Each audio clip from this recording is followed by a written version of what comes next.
जय श्री कृष्णा दोस्तों, बीएसरा फैमिली में आपका स्वागत है। दोस्तों, आज की वीडियो में हम वट सावित्री अमावस्या के दिन किया जाने वाला बहुत ही अद्भुत उपाय आपको बताने जा रहे हैं, जिसके करने से निश्चित ही आपको मन वांछित संतान की प्राप्ति होगी। कोख बंधन से आपको मुक्ति अवश्य ही मिलेगी। सावित्री अमावस्या के दिन बहुत ही दुर्लभ योग बनने जा रहे हैं, जिसके कारण इनको निश्चित ही मन वांछित संतान की प्राप्ति होगी। शनि जयंती है और ग्रहों का गोचर इस दिन बहुत ही दुर्लभ योग बना रहा है। दोस्तों, ऐसा शुभ संयोग बहुत ही कम पड़ता है और ऐसे में अगर आप इस उपाय को करते हैं तो निश्चित ही आपको पुत्र की प्राप्ति होती है, सौभाग्य की प्राप्ति होती है। दोस्तों, इस दिन आप कोख बंधन खोलने के लिए भी उपाय कर सकते हैं, तो निश्चित ही आपकी कोख बंधन खुलेगा और आपको संतान की प्राप्ति अवश्य ही होगी। दोस्तों, इस दिन सावित्री को भी 3 वरदान मिले थे यमराज जी से, और वट वृक्ष में देखिए त्रिदेवों का वास माना गया है, ब्रह्मा विष्णु महेश का वास होता है। अगर इस दिन आप इसका पूजन करते हैं, इसका उपाय करते हैं, तो निश्चित ही आपको उसका पूर्ण फल मिलता है। दोस्तों, अगर आप व्रत कर सके तो बहुत ही अच्छा, अगर व्रत नहीं कर सकते तो आपको उपाय तो अवश्य करना चाहिए। सौभाग्य की प्राप्ति के लिए, पुत्र की प्राप्ति के लिए, और कोख बंधन है या ग्रह दोष है तो उनको दूर करने के लिए अवश्य ही उपाय करें। दोस्तों, उसकी जानकारी देने से पहले अगर अभी तक आपने मेरा चैनल सब्सक्राइब नहीं किया तो सब्सक्राइब अवश्य ही कर लें।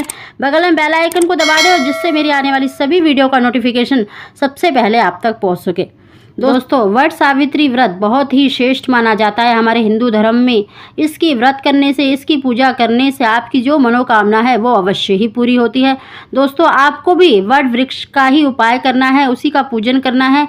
दोस्तों, उसकी विधि ये है कि उस दिन आपको देखिए ब्रह्म मुहूर्त में जगना है, और जगने के बाद, स्नान करने के बाद सबसे पहले तो आपको सूर्य देवता को जल अवश्य ही अर्पित करना चाहिए, क्योंकि सूर्य देवता को जल अर्पित करते हैं तो हमारी कुंडली में जो सूर्य हैं वो शुभ प्रभाव देते हैं और संतान प्राप्ति में आ रही रुकावटें दूर होती हैं।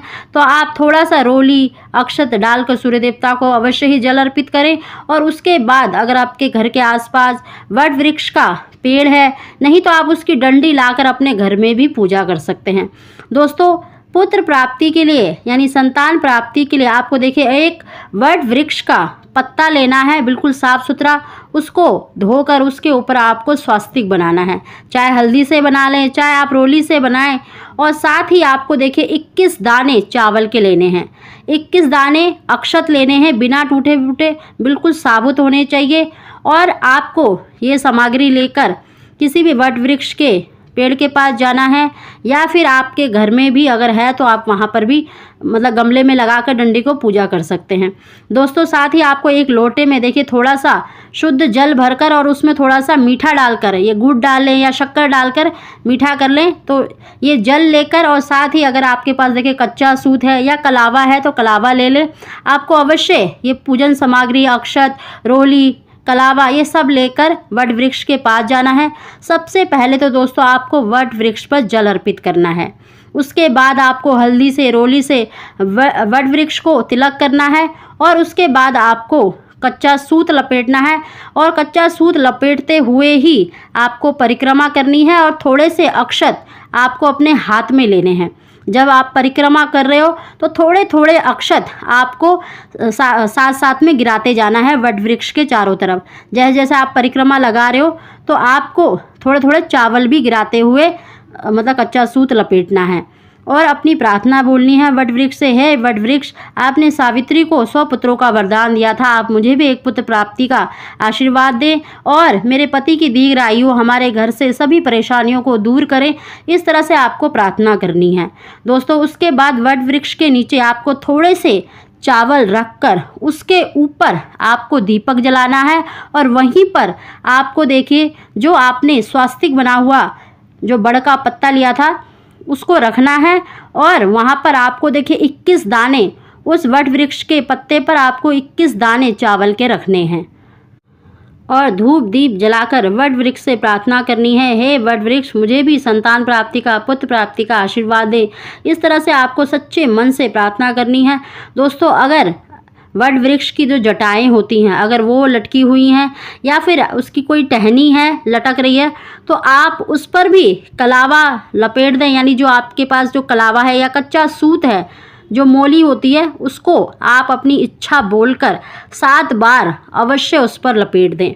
और प्रार्थना करें कि हे वटवृक्ष, अगर हमारी इच्छा पूरी हुई तो अगले वर्ष मैं आपका पूजन फिर से करूंगी, आपका व्रत करूंगी। इस तरह से आप प्रार्थना करें वट वृक्ष से कि मेरी झोली भर दें।